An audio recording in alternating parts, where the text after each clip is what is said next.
औज़ुबिल्लाहिमिनश्शैतानिर्रजीम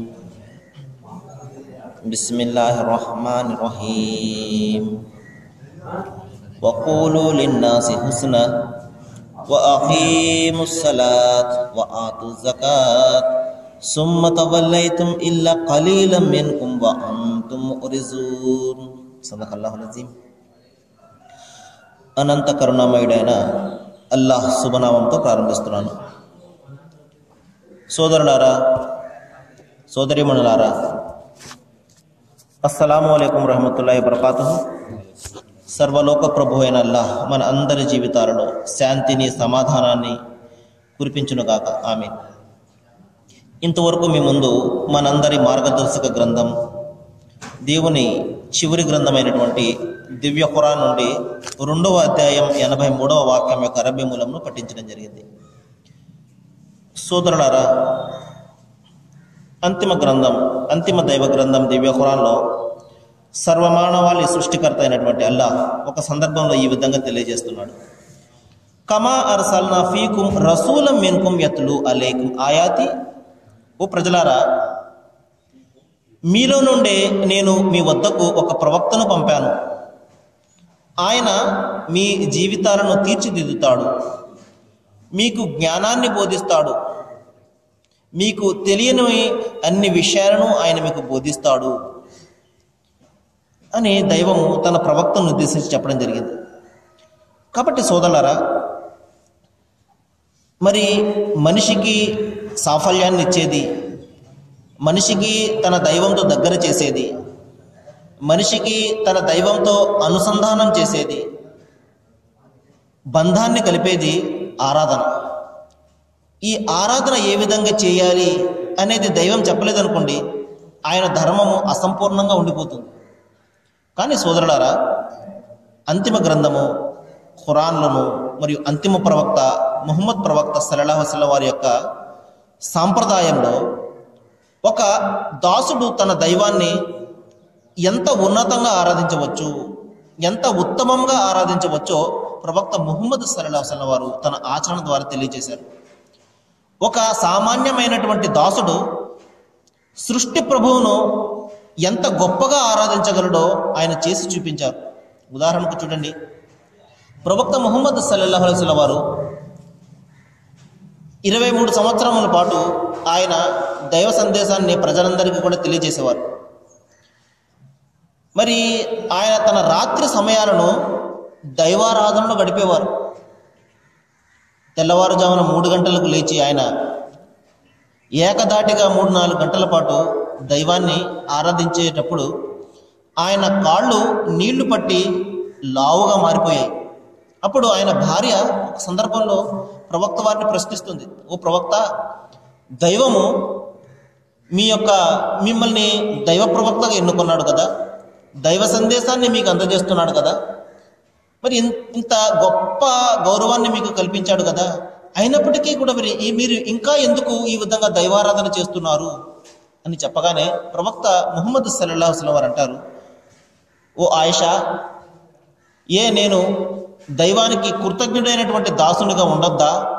ఆయన నాకు ఇన్ని అనుగ్రహాలు ఇచ్చినప్పుడు నేను దానికి కృతజ్ఞత తెలుపుకోవద్దా అని ఆయన చెప్పడం జరిగింది.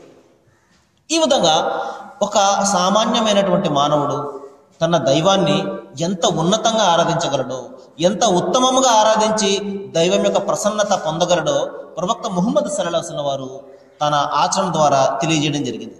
కాబట్టి అటువంటి ఉత్తమమైనటువంటి ఆచరణ మనకు నమాజ్ రూపంలో దైవము మానవాళికి ప్రసాదించడం జరిగింది.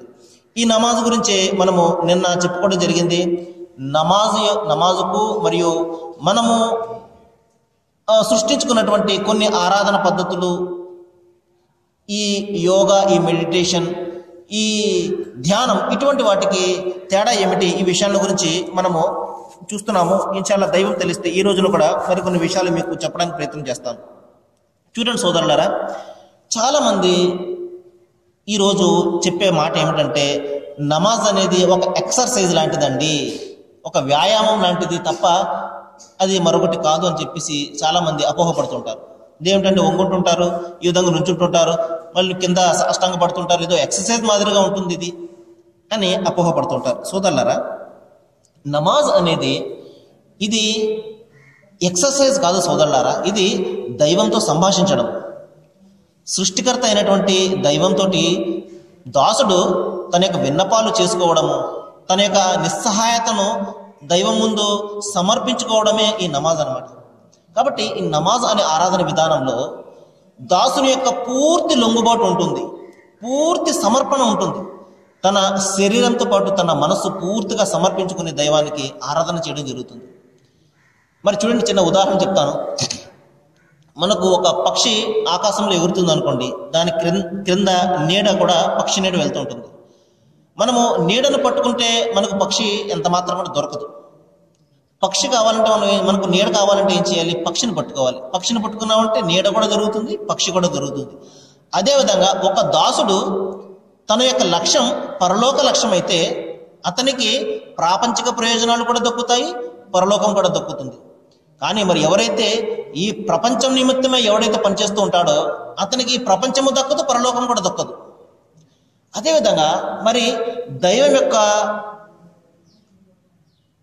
దైవాన్ని సంతృప్తిపరచడం కోసము, దైవం యొక్క అనుగ్రహాన్ని పొందడం కోసము దాసుడు ఎప్పుడైతే ఈ నమాజ్ అనే ఆచరణ చేస్తాడో అతనికి పరలోక సాఫల్యంతో పాటు, పరలోకంలోని ప్రయోజనాలతో పాటు శారీరకంగా కూడా ప్రయోజనాలు దక్కుతాయి. ఇక్కడ మనము ఎక్సర్సైజ్ చేయడం వల్ల కలిగే ప్రయోజనాలు అన్నీ కూడా మనకు ఇందులో దక్కుతుంది.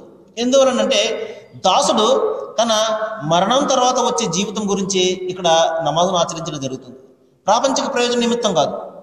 కానీ మనము యోగా మొదలైనటువంటి ఈ పద్ధతులను చూసుకున్నట్లయితే కేవలము ప్రాపంచిక ప్రయోజనాల నిమిత్తమే, మన బాడీ ఫిట్గా ఉండాలని, మన మనస్సు ఫిట్గా ఉండాలని ఇక్కడ ప్రపంచంలో ప్రయోజనాలు పొందే నిమిత్తము అది చేయడం జరుగుతుంది. కానీ నమాజ్ అనే ఆచరణ, నమాజ్ అనే ఆరాధన పరలోక నిమిత్తం చేయడం జరుగుతుంది. మరణం తర్వాత నాకు దైవము ఆ భయంకరమైనటువంటి నరక శిక్ష నుండి తప్పించాలి, దైవం నన్ను స్వర్గానికి అర్హుని చేయాలి, నాకు ఈ నమాజ్ ఈ ఆరాధన ద్వారా ప్రపంచంలోనూ శాంతి కలగాలి, పరలోకంలో కూడా శాంతి కలగాలి అన్న ఉద్దేశంతో దాసుడు ఆ ఆరాధన చేయడం జరుగుతుంది. తద్వారా అతనికి పరలోక ప్రయోజనాలు దక్కుతాయి, ప్రాపంచిక ప్రయోజనాలు కూడా దక్కుతాయి. కానీ యోగా మొదలైనటువంటి ఈ పద్ధతుల్లో ప్రాపంచిక ప్రయోజనాలు మాత్రమే దక్కుతాయి అన్నమాట. దీన్ని మనము జ్ఞాపకం పెట్టుకోవాలి.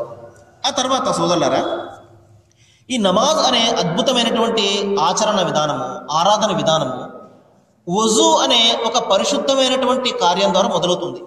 నేను గతంలో చెప్పడం జరిగింది. వజూ అంటే ఒక నిర్ణీతమైనటువంటి పద్ధతి ప్రకారము దాసుడు తన కాళ్లను, తన చేతులను, తన ముఖాన్ని పరిశుభ్రంగా కడుక్కోవడాన్ని వజూ అంటారు. ఇది లేకుండా నమాజు నెరవేరదు. అటువంటి ఈ విధంగా క్రమ పద్ధతులు కడుక్కోవడం వలన అతని శారీరకంగా పరిశుభ్రంగా ఉంటుంది, శరీరం కూడా పరిశుభ్రంగా ఉంటుంది, తన మనస్సు కూడా నేను దైవ వద్దకు వెళ్తున్నాను అనే ఒక మానసికమైనటువంటి ఒక ప్రిపరేషన్ను, ఒక సంసిద్ధతను అతనికి తయారు చేస్తుంది అనమాట. నేను దైవం వద్దకు వెళ్తున్నాను అనే ఒక మానసికంగా అతన్ని తయారు చేస్తుంది. కానీ మనము ఈ యోగా, ఈ మెడిటేషన్ వంటి విధానాలలో మనం ఏ విధంగా కూడా కాళ్ళు చేతులు కడుక్కోవడం, పరిశుభ్రంగా ఉండడము ఇటువంటి ఏది కూడా మనం పాటించము. కాబట్టి ఈ రెండింటికి ఉన్నటువంటి విభేదాన్ని మనం చూడాలి, భేదాన్ని. ఆ తర్వాత సోదరులారా, నమాజ్ అనే ఈ ఆరాధనలో ఎప్పుడైతే దాసుడు దైవం ముందు నిలబడి తన చేతులను ఒక బానిస మాదిరిగా, ఒక దాసుని మాదిరిగా కట్టుకుని ఈ విధంగా నిలబడినప్పుడు చూడండి, ఉదాహరణకు ఒక పెద్ద ఆఫీసర్ వచ్చినప్పుడు ఒక చిన్న ఉద్యోగస్తుడు చేతులు కట్టుకుని ఏ విధంగా అనేది నిలబడతాడు. మనం ఇక్కడ మన చేతులు కట్టుకుంటాము, మన తలను దించేస్తుంటాము, మనం సాష్టంగా పడిపోతుంటాము, మన ఆఫీసర్లకి పడిపోతుంటాము, మన యొక్క సాటి మానవులకు పడిపోతుంటాము.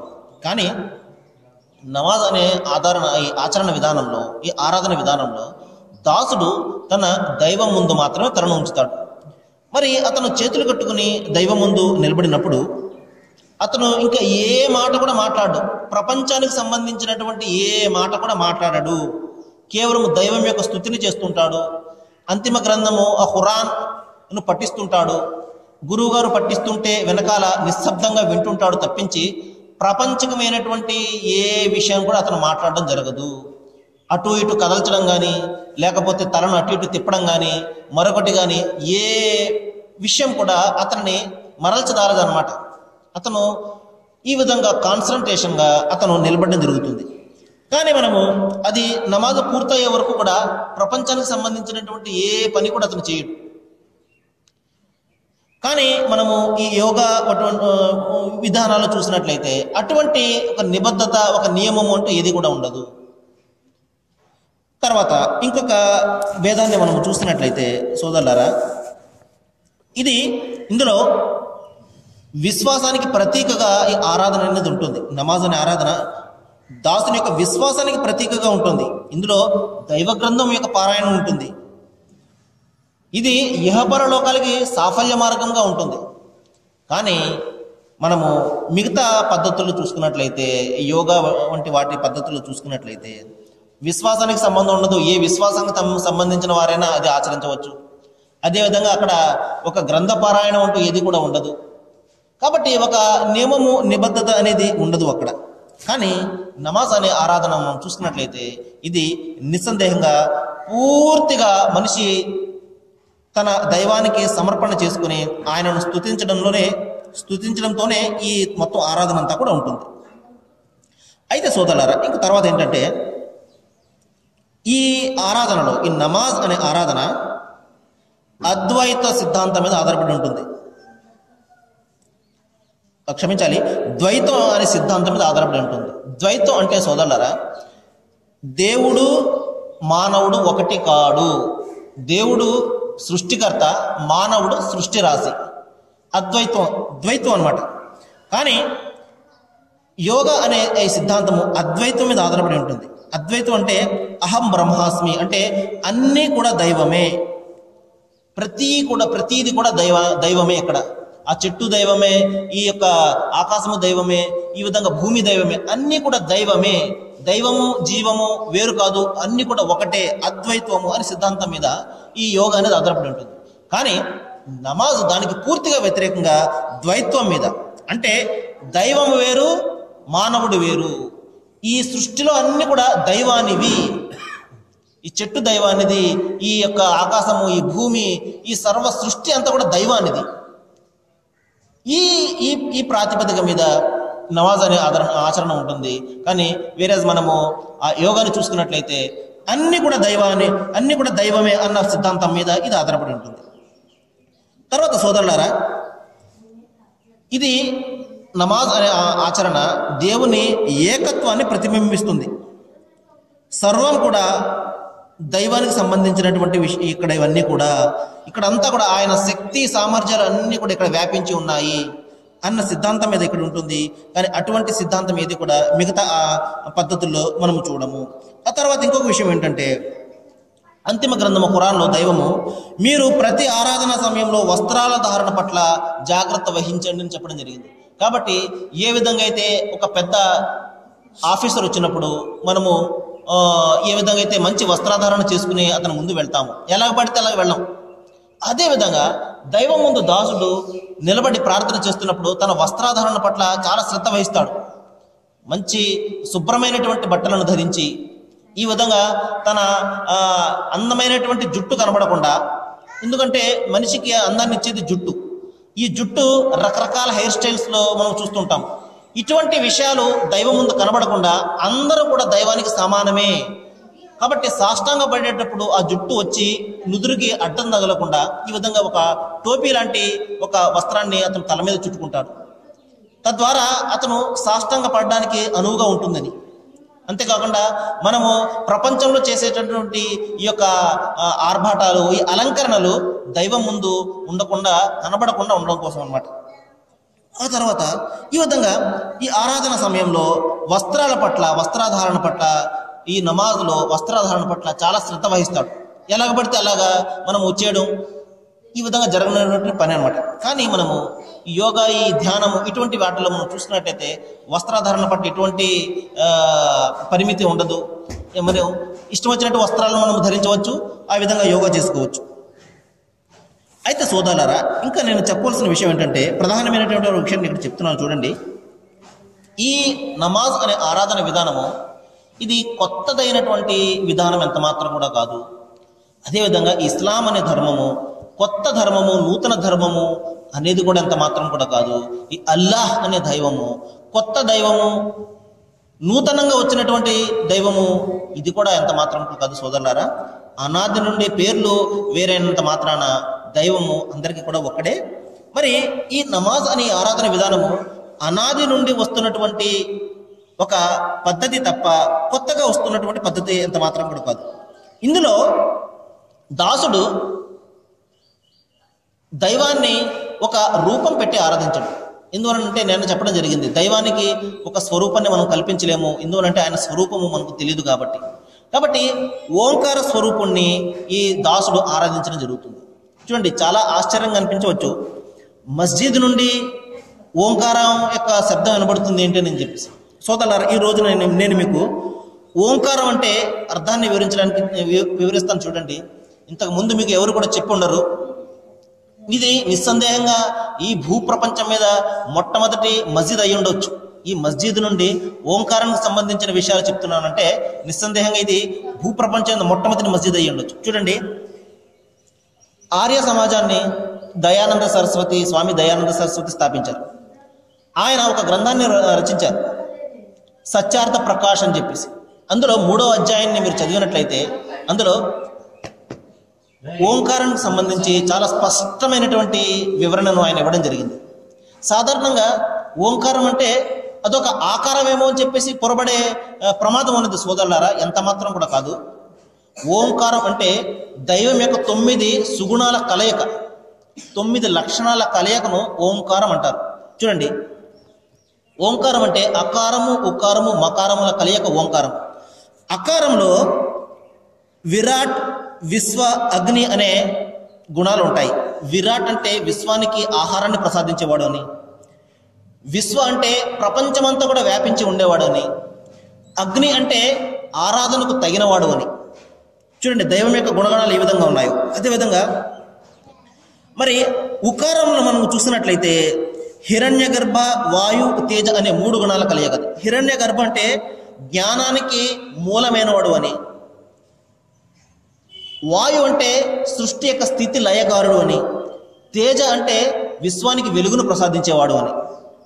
అదేవిధంగా మకారానికి వచ్చినట్లయితే ఈశ్వర్, ఆదిత్య, ప్రజ్ఞ అనే 3 గుణాలు. ఈశ్వరుడు అంటే సర్వశక్తిమంతుడు, సర్వం తెలిసినవాడు అని.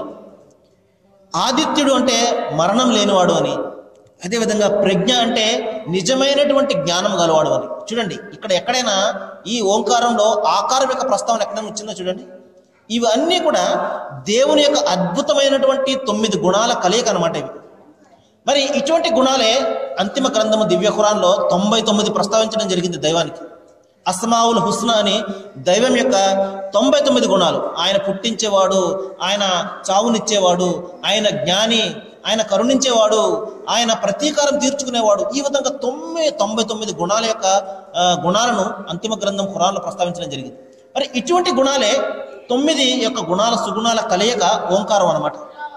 కాబట్టి ఈ ఓంకారాన్ని, ఈ ఓంకార స్వరూపాన్ని ఆ నమాజులో దాసుడు ఆరాధించడం జరుగుతుంది తప్ప ఒక ఆకారాన్ని కానీ ఒక స్వరూపాన్ని కానీ అతను ఎంత మాత్రం కూడా కల్పించడు. కాబట్టి సోదరులారా, నేను చెప్పే విషయం ఏంటంటే, మనకు ఈ విధంగా ఇంత స్పష్టంగా వివిధ గ్రంథాల ద్వారా నేను ఎందుకు చెప్తున్నానంటే దానికి కారణం కూడా అంతిమ గ్రంథం దివ్య ఖురానే. ఖురాన్లో దైవము ముసద్దఖల్లిమా బైన యదైహి అంటున్నాడు. అంటే ఈ ఖురాను ఇంతకు పూర్వం వచ్చినటువంటి గ్రంథాలను సమర్థిస్తుంది, అవి నిజమని బలపరుస్తుంది అంటున్నాడు. మరి ఎక్కడైతే దేవుని ఏకత్వానికి సంబంధించినటువంటి మాటలు ఉంటాయో, దైవం ఒక్కడే, ఆయన తప్ప మరొక ఆరాధ్యుడు లేడు అన్న మాట ఎక్కడైతే ఉంటుందో అవన్నీ కూడా దైవం ఇచ్చినటువంటి గ్రంథాలుగా ప్రతి ముస్లిం కూడా భావిస్తాడు. అందువలనే ఈ విధంగా ఖురాన్ అనేది ఈ ఒక్క గ్రంథమే నిజమైనటువంటి గ్రంథము, మిగతా గ్రంథాలు కాదు అనే సంకుచితమైనటువంటి భావాన్ని అంత మాత్రం కూడా ఖురాన్ చెప్పదు. విశాలమైనటువంటి భావాన్ని చెప్తుంది. దైవ గ్రంథాలు అన్నీ కూడా దైవం ఇచ్చినటువంటి గ్రంథాలు, దేవుడు ఒక్కడే అన్న ఎక్కడైతే మాట వస్తుందో అవన్నీ కూడా దైవ గ్రంథాలే. అయితే అన్నిటి మీద మీరు విశ్వాసం పెట్టాలి, కానీ మీ ఆచరణ మాత్రము ఈ అంతిమ గ్రంథం ఖురాన్ ఆధారంగా ఉండాలి. ఎందువలనంటే దైవము మన కాలానికి ఇచ్చినటువంటి గ్రంథం ఇది కాబట్టి మన యొక్క ఆచరణ విధానము, మన యొక్క ప్రవర్తన, మన సమస్యల యొక్క పరిష్కారాన్ని దైవము మన అంతిమ గ్రంథంలో సూచించాడు. కాబట్టి ఈ గ్రంథం ఆధారంగా మన ప్రవర్తన ఉండాలి, మన ఆచరణ ఉండాలి, మన ఆరాధన ఉండాలి. అయితే విశ్వాసం అన్ని గ్రంథాల మీద కూడా మనం పెట్టాలి. ఇది ఒక విశ్వాస యొక్క మౌలికమైనటువంటి విశ్వాసం అన్నమాట. అయితే సోదరులారా, మరి ఈ విధంగా ఈ అంతిమ గ్రంథం ఖురాన్ అనేది మానవాళి అంతటికీ వచ్చినటువంటి ఈ గ్రంథము, ఇందులో దైవము చూడండి ఏ విధంగా అయితే ఒక విద్యార్థి సిలబస్ మారిపోతే మరి కొత్తగా ఉన్నటువంటి సిలబస్ ప్రకారమే అతను తన యొక్క పరీక్షలను రాయవలసి ఉంటుంది. అదేవిధంగా దైవము మన అందరి కోసము కొత్త సిలబస్ ప్రకారము మనకు ఈ గ్రంథాన్ని ఇచ్చాడు. పాత గ్రంథాలన్నీ కూడా మంచిని బోధించేవే. అయితే మరింత స్పష్టంగా దైవము మరింత మానవాళికి మేలు చేసే అంశాలను ఇందులో పెట్టడం జరిగింది. మన సాఫల్యం కోసము ఉన్నటువంటి మార్గాలను ఇందులో పెట్టడం జరిగింది. మన సమాజంలో ఉన్నటువంటి సమస్యలకు పరిష్కారాన్ని దైవం ఇందులో సూచించడం జరిగింది. కాబట్టి మన బాధ్యత ఏమిటంటే గ్రంథాలన్నింటినీ విశ్వసించాలి. మన ఆచరణ, మన ఆరాధన చివరి గ్రంథమైనటువంటి ఖురాన్ ఆధారంగా మనము చేయాలి. అప్పుడు మాత్రమే దైవానికి అది ఇష్టమైనటువంటి పని.